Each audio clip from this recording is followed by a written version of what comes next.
ولا تلقوا بأيديكم إلى التهلكة وأحسنوا. Subscribe to this channel and share among your friends for more religious, knowledge-rich and historic lessons, durus and tafsir. السلام عليكم ورحمة الله وبركاته. نحمده ونصلي على رسوله الكريم اما بعد. محترم سامعین و ناظرین، چوتھے پارے کی ابتدا اللہ رب العزت نے انفاق فی سبیل اللہ سے کی.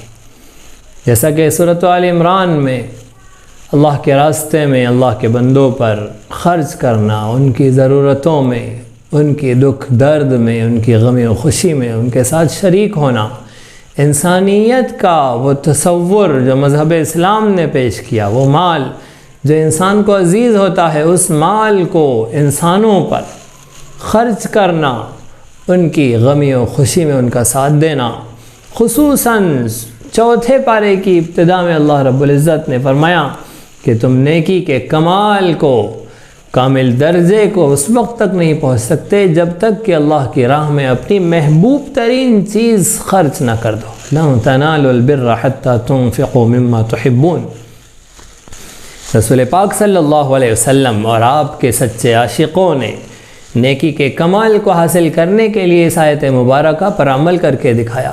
خود سردار انبیاء صلی اللہ علیہ وسلم جو نیکی کی راہوں میں سب سے آگے بڑھنے والے ہیں، آپ نے اپنی محبوب ترین چیزوں کو اور اپنے محبوب ترین لوگوں کو اللہ کی راہ میں قربان کیا. نیکی کے کمال درجے کے حاصل کرنے کا ایک ہی راستہ ہے. ردی مال کے خرچ کرنے سے ویسے بھی منع کیا گیا ہے. اللہ کی راہ میں عمدہ مال دیا جائے، اور نیکی کا کمال درجہ اس وقت حاصل ہوتا ہے جب سب سے زیادہ پسندیدہ چیز، محبوب ترین چیز اللہ کی راہ میں قربان کر دی جائے. اسی طرح انفاق فی سبیل اللہ کے تذکرے کے بعد اللہ رب العزت نے کعبۃ اللہ کی عظمت و جلالت، مکہ مکرمہ میں اللہ رب العزت کا وہ گھر جو اس کائنات میں اللہ رب العزت کی عبادت کا سب سے پہلا گھر ہے، اس گھر کی عظمت و جلالت کو بیان فرمایا.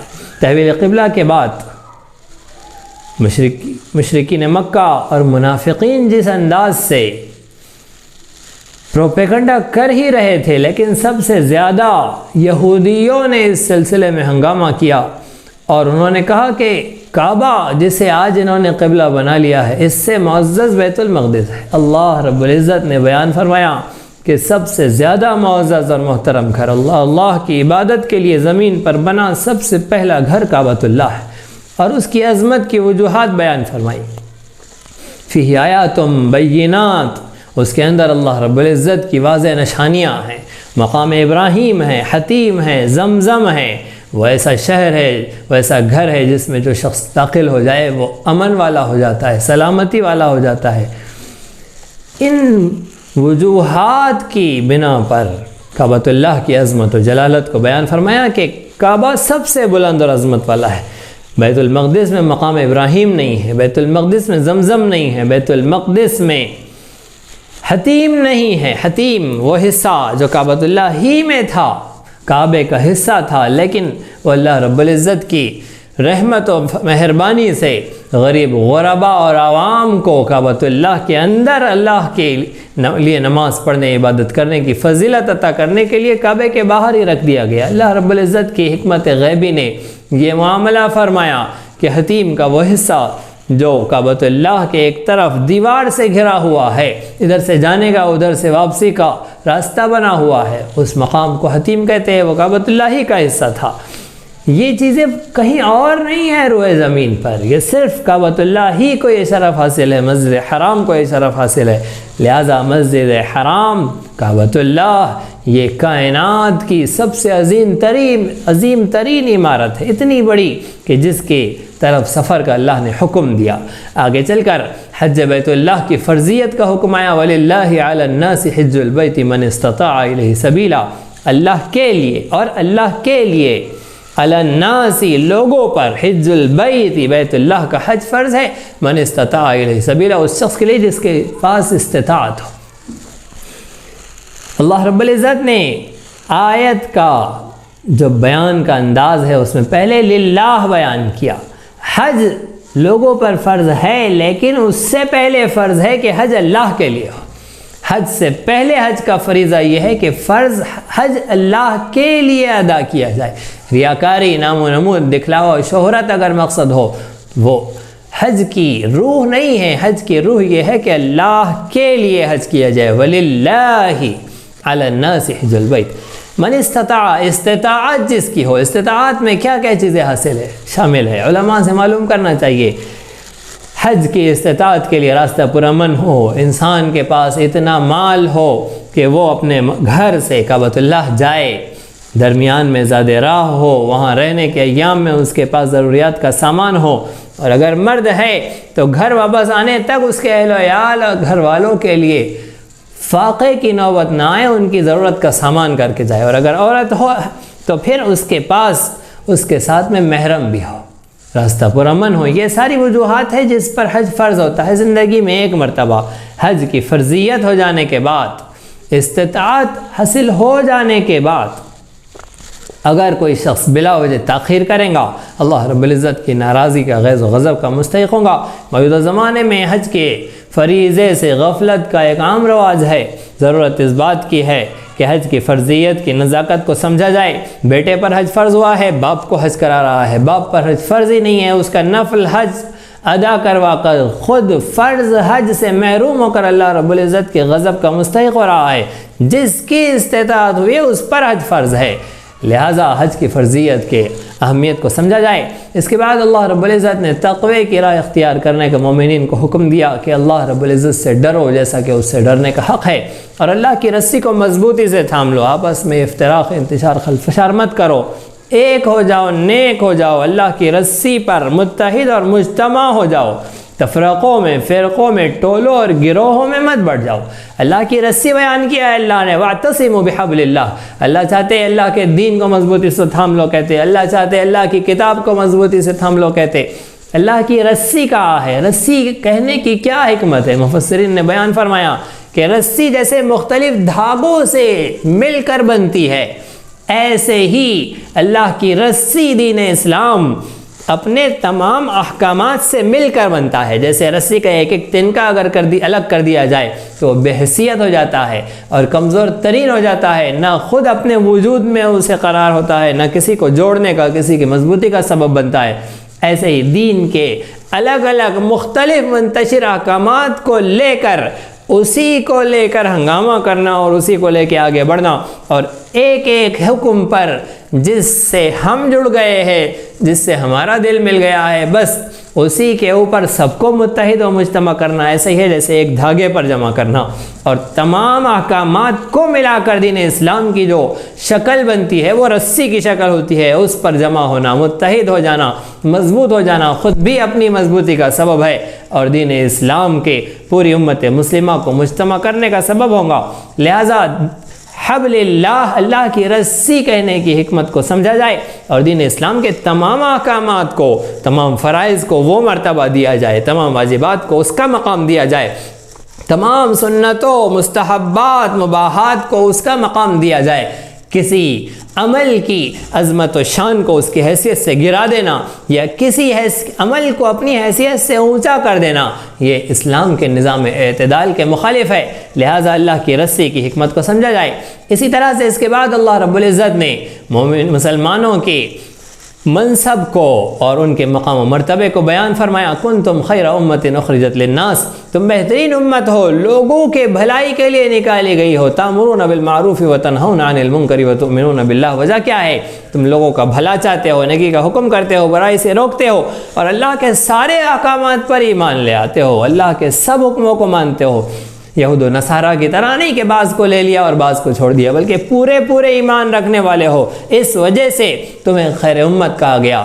نیکی کا حکم کرنے، برائی سے روکنے کی وجہ سے خیر امت کہا گیا. حضرت عمر رضی اللہ عنہ ارشاد فرماتے ہیں کہ امت مسلمہ کی سرداری شرطوں کے ساتھ مشروط ہے۔ اگر کوئی چاہتا ہے کہ وہ خیر امت میں شامل ہو تو اسے چاہیے کہ وہ ان شرطوں کو پورا کرے۔ انسانیت کی خیر خواہی، بھلائی، نفع رسانی کا جذبہ ہو، اس خیر خواہی میں انہیں اللہ کے راستے کی طرف بلانا، دین اسلام کی طرف دعوت دینا، ایک اللہ کو ماننے کی طرف دعوت دینا، کفر و شرک سے، اللہ کی نافرمانی سے روکنا اور کامل اسلام پر، اس کے تمام احکامات پر ایمان لے آنا، اللہ اس کے رسول کی تعلیمات کو ماننا، یہ وہ شرائط ہے جن کے ساتھ مسلمان کی سرداری مشروط ہے۔ خدا نخواستہ اگر کوئی شرط کسی سے مفقود رہی، کھو گئی، تو اس کی سرداری خطرے میں ہوگی، اس کی عظمت اور شان اور مسلمان کا وقار خطرے میں ہوگا۔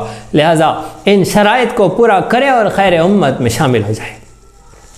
اسی طرح سے آگے چل کر اللہ رب العزت نے غزوہ بدر اور احد کا تذکرہ فرمایا۔ بدر کا تذکرہ تو ابتدا کے طور پر، بیان کے طور پر ہو گیا ہے، لیکن اصل میں احد کا تذکرہ فرمایا۔ غزوہ بدر اسلام کی وہ عظیم الشان جلیل القدر غزوہ ہے، وہ جنگ ہے، اس کے تفصیلات انشاءاللہ ہم آگے سورۃ الانفال، سورۃ التوبہ میں 90 پارے میں سنیں گے، لیکن غزوہ احد کو یہاں پر بیان کیا۔ 55 آیتوں میں غزوہ احد کا تذکرہ ہے۔ رسول رحمت صلی اللہ علیہ وسلم نے جب کفار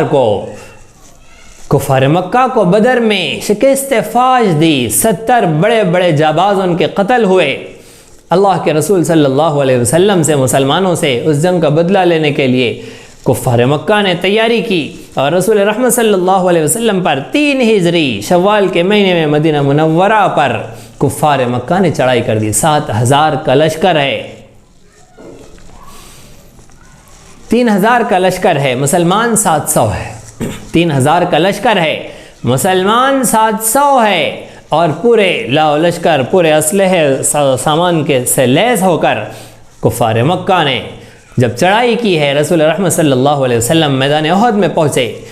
پہلے تو مشورہ ہوا، مشورے میں یہ طے ہو رہا تھا، لوگوں نے کہا کہ ہم مدینے میں رہ کر لڑائی کریں گے، لیکن وہ صحابہ جو بدر میں شریک نہیں ہوئے تھے انہوں نے خواہش ظاہر کی کہ ہم اللہ کے راستے میں میدان میں جا کر جنگ کرنا چاہتے ہیں۔ رسول رحمت صلی اللہ علیہ وسلم حجرہ مبارکہ میں تشریف لے گئے۔ صحابہ پریشان ہوئے کہ کہیں ہم نے اللہ کے نبی صلی اللہ علیہ وسلم کو ناراض تو نہیں کر دیا۔ آپ حجرے سے زیب تن ہو کر اور اسلحہ و سامان کے ساتھ اور جنگی لباس کے ساتھ تشریف لے آئے، اور جب صحابہ نے کہا کہ اللہ کے نبی اگر آپ چاہیں تو ہم مدینے ہی میں رہ کر لڑیں گے، لیکن رسول رحمت صلی اللہ علیہ وسلم نے فرمایا کہ جب نبی لباس پہن لے اور اسلحہ لے لے تو بغیر جنگ کے نہیں بیٹھتا ہے، چلو نکلنا ہے۔ اس وقت منافقین نے بھی رائے دی تھی، منافقین کی ایک بڑی تعداد جو مسلمانوں کی دشمن تھی مدینہ منورہ میں، انہوں نے رائے دی تھی کہ مدینے میں رہ کر لڑا جائے۔ اب ان کی رائے کی مخالفت ہو گئی ہے اور میدان احد میں لڑائی ہوئی۔ ابتدا میں تو بہت زبردست فتح تھی مسلمانوں کے لیے، لیکن رسول رحمت صلی اللہ علیہ وسلم نے جبل الرمات پر حضرت عبداللہ ابن جبیر رضی اللہ عنہ کی سرکردگی میں 50 تیر اندازوں کا دستہ جبل الرمات پر بٹھایا تھا، متعین کیا تھا اور فرما دیا تھا کہ چاہے شکست ہو چاہے فتح ہو، آپ لوگ اپنی جگہ سے نہیں ہلیں گے۔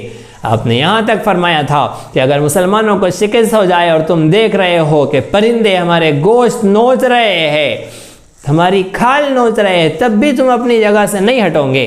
لیکن ابتدا میں جیسے مسلمانوں کو فتح نظر آئی اور تیزی سے کفار کا لشکر پیٹ پھیر کر بھاگنے لگا اور مسلمان مال غنیمت جمع کرنے میں مصروف ہوئے، تو عبداللہ ابن جبیر کے سرکردگی کے لوگوں نے کہا کہ چلو مسلمانوں کو فتح ہو گئی اور ہم چل کر مال غنیمت وصول کرتے ہیں۔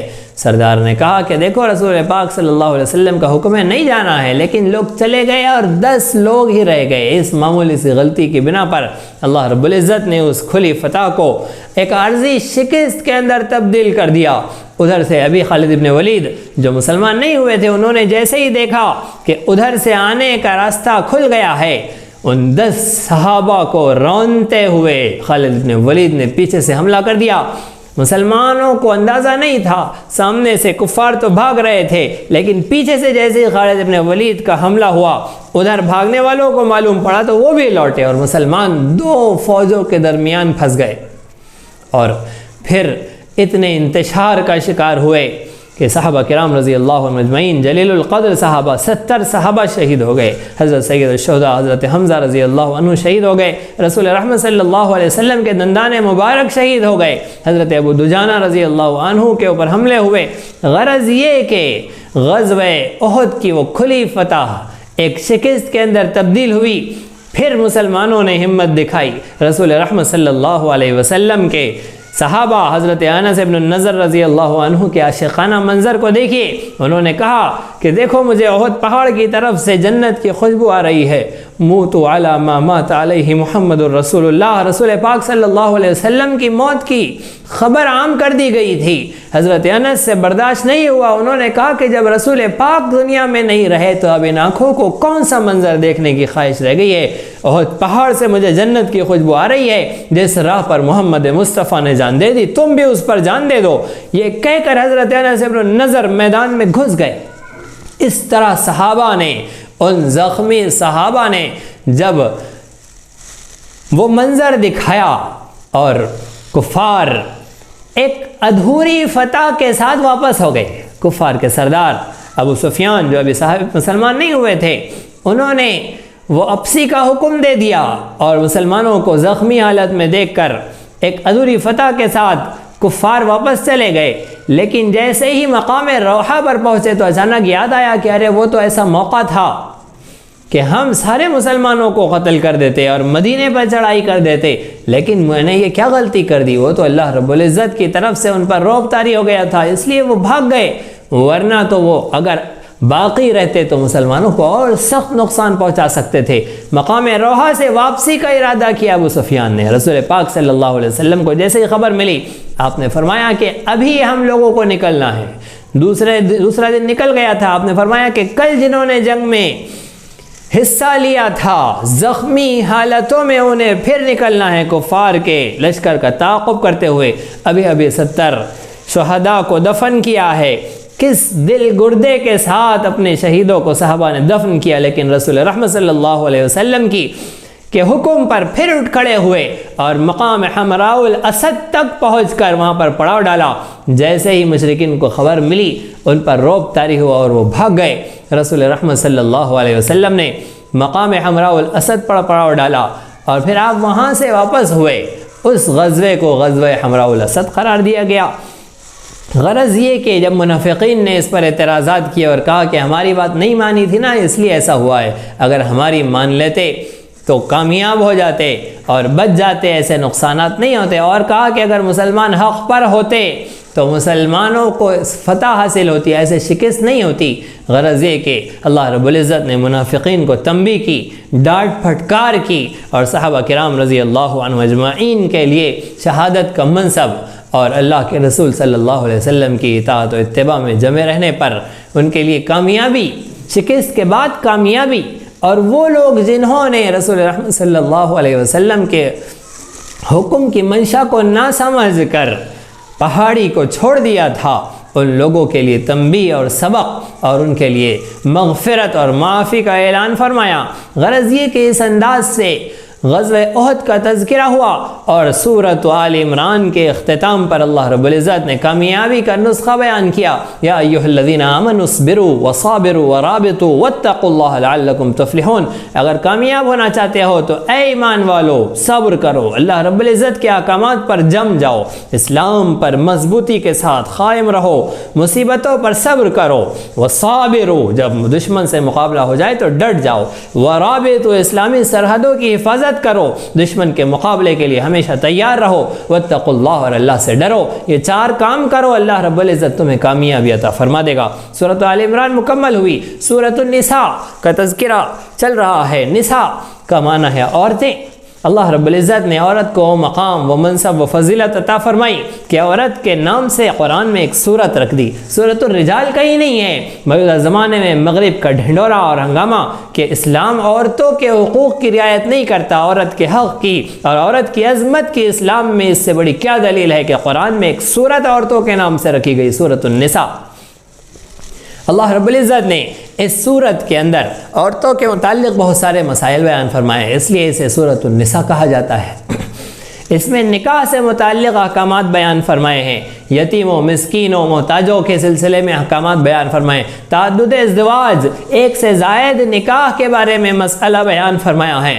اسی طرح سے آگے چل کر میراث کے سلسلے میں مسئلہ بیان فرمایا ہے کہ زمانہ جاہلیت میں عورتوں کو میراث نہیں دی جاتی تھی، اسلام نے عورت کا منصب بیان فرمایا اور اسے میراث میں حصے دار بنایا۔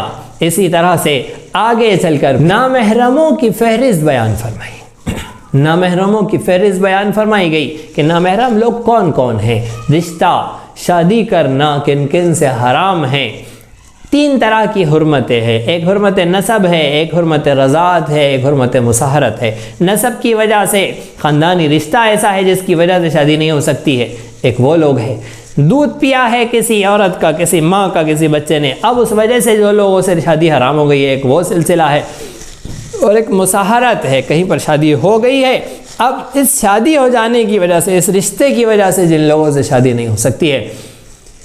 سورۃ النساء کے مضامین کے اشارے دیے گئے، علماء حق سے، علماء اہل سنت سے معلوم کر کے ان مسائل پر عمل کرنا چاہیے۔ اللہ رب العزت ہم سب کو صحیح سمجھ عطا فرمائے، عمل کی توفیق عطا فرمائے۔ اسی طرح دینی، علمی، اصلاحی اور تاریخی دروس و بیانات سے استفادے کے لیے آپ کے اس چینل کو لائک، شیئر اور سبسکرائب کریں۔ یہ نغمہ حور جنت ہے، یہ ساز تم کو بلا